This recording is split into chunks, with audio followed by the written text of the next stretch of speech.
والمرسلات عرفا فالعاصفات عصفا والناشرات نشرا فالفارقات فرقا فالملقيات ذكرا عذرا أو نذرا إنما توعدون لواقع فإذا النجوم طمست وإذا السماء فرجت وإذا الجبال نسفت وإذا الرسل أقتت لأي يوم أجلت ليوم الفصل وما أدراك ما يوم الفصل ويل يومئذ للمكذبين ألم نهلك الأولين ثم نتبعهم الآخرين كذلك نفعل بالمجرمين ويل يومئذ للمكذبين ألم نخلقكم من ماء مهين فجعلناه في قرار مكين إلى قدر معلوم فقدرنا فنعم القادرون ويل يومئذ للمكذبين ألم نجعل الأرض كفاة أحياء وأمواتا وجعلنا فيها رواسي شامخات وأسقيناكم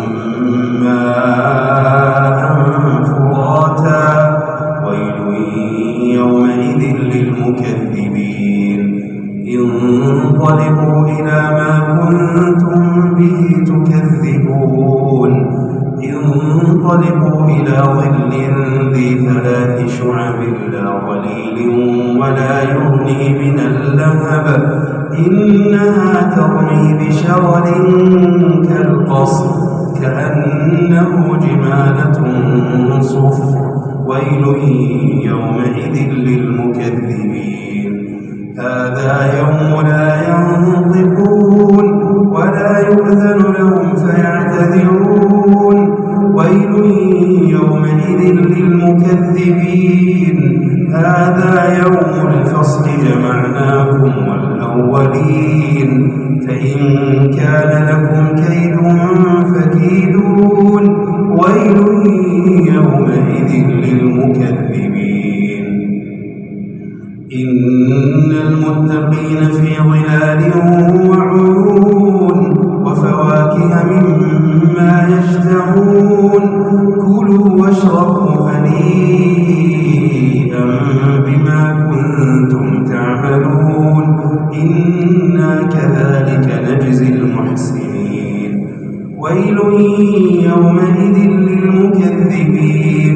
كلوا وتمتعوا قليلا إنكم مجرمون ويل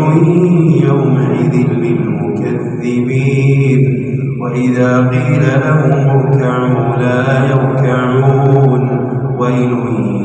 يومئذ للمكذبين فبأي حديث بعده يؤمنون